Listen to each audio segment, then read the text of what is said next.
Max. I'm a director, VFX artist at Matt's Creative Agency, and recently I've created this scene that I've dubbed Haunted House Scene. I planned to do the haunted house scene around November, but again, I was too busy with kind of recouping my strength after leaving town, my previous project, which kind of devastated me because I did like 36 VFX shots in a span of a month alone. I started doing it about a week ago, so the entire thing took about 7 days to make. So with that out of the way, we can get right to it.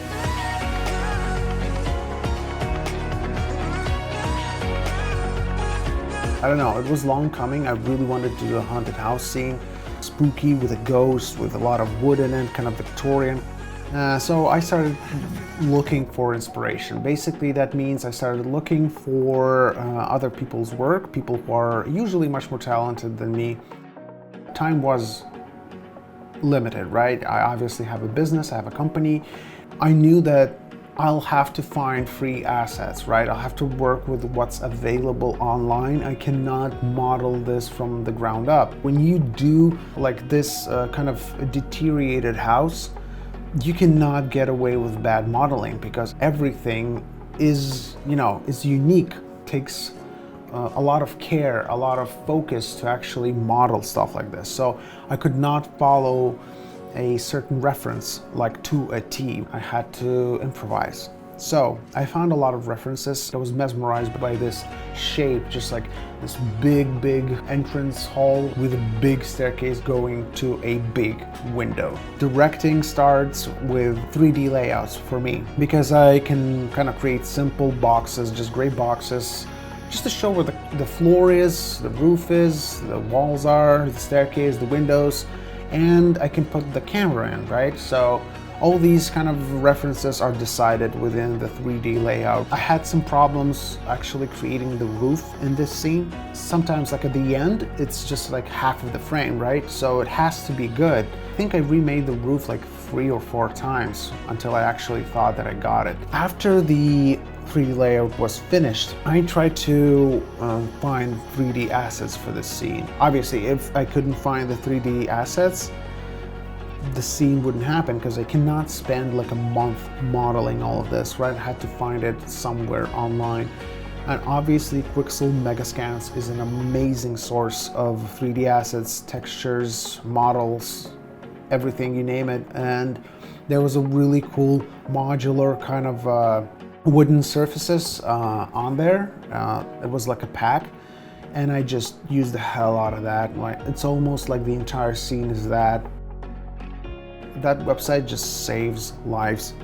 Another big part of modeling this scene was cloth simulation and hair simulation.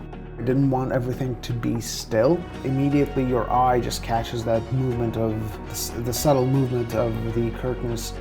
So I think it brings a lot to this scene, and I'm not a big, expert on simulation. It's really basic, right? It's just like, I think I did it like in a few hours. The ghost, I've took the model from an application called Make Human. It's a free application available online.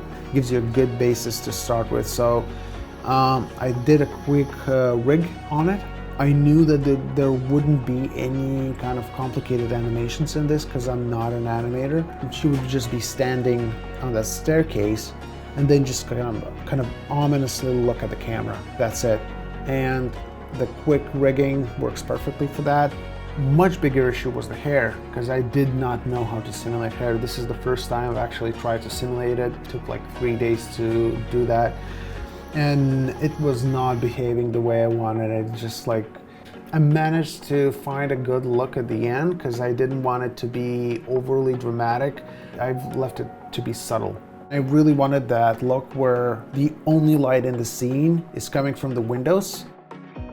But that doesn't work. Even though there were, I think, like 4, 5, 6 windows in this room, and there was light coming from them, it was not enough. So I ended up putting, I think, like 12 lights in this scene. If we only had one light at the back behind the windows, you would not see these kind of line sculptures at the bottom. They were just completely black. I know it's physically right, but it's not artistically pleasing. There's a little light just like pointing at those lines just to make them pop a bit.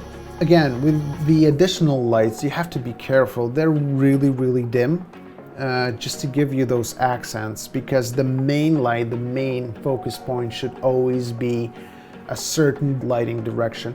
And for me, it was obviously the windows, right? The light coming in from the windows into the room. The most fun part is obviously compositing.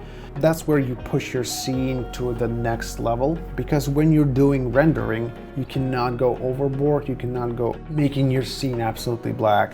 So it has to be balanced. It's kind of grayish and boring. In compositing, it is completely opposite. Compositing has to ruin the shot in a certain way, because the cameras are not perfect. Cameras have a tendency to be limited in what they can achieve. It's a lot like shooting RAW in your camera. You have to leave that room for yourself in order to color correct that image. When we talk about ruining the shot, it's actually adding the noises, adding the camera distortions, adding the camera shake if it's needed, or hazes and atmospheric effects. You'll have a lot more control during compositing. And again, if you look really closely, you can see that there's a little shine from the window. The light is coming from left at a certain angle. But if you look at the haze, it's completely wrong. It shouldn't be like that, right? It's like it's looking straight up the camera, but that's physically inaccurate. That was a conscious decision, actually. When I put it in to be accurate with that kind of angle in mind, it wasn't shining through the staircase the way I wanted it. But again, I really believe that no one will ever notice that there's a lighting mismatch there, just because it looks cool the way it shines right in the camera, like through those poles. And I know it's physically inaccurate, but looks good. So I went with it. A lot of people will probably understand me when I say you need that artistic satisfaction, right? That's what I do these kind of projects on Instagram or Facebook, but that comes at a cost. I cannot spend too much time on it. So I have a philosophy where I think for these projects, 20% of your effort will give you 80% of results. In this scene, I've cut corners with Pixel Megascans. I did not model anything here, did not texture it. I knew I could create something using real-life assets, and I can enhance them later in compositing, and I can enhance them with a good direction, with camera work. If I would have started like actually modeling everything here from the scratch, I would probably lose my drive somewhere in the middle, and I would not even finish this project. So find a way to work really efficiently and fast. For those who survived till the end of this video, hopefully you learned something new with this project, and I thank you for your time. And I'll see you later, guys, maybe on another project. Hopefully you loved it. Bye.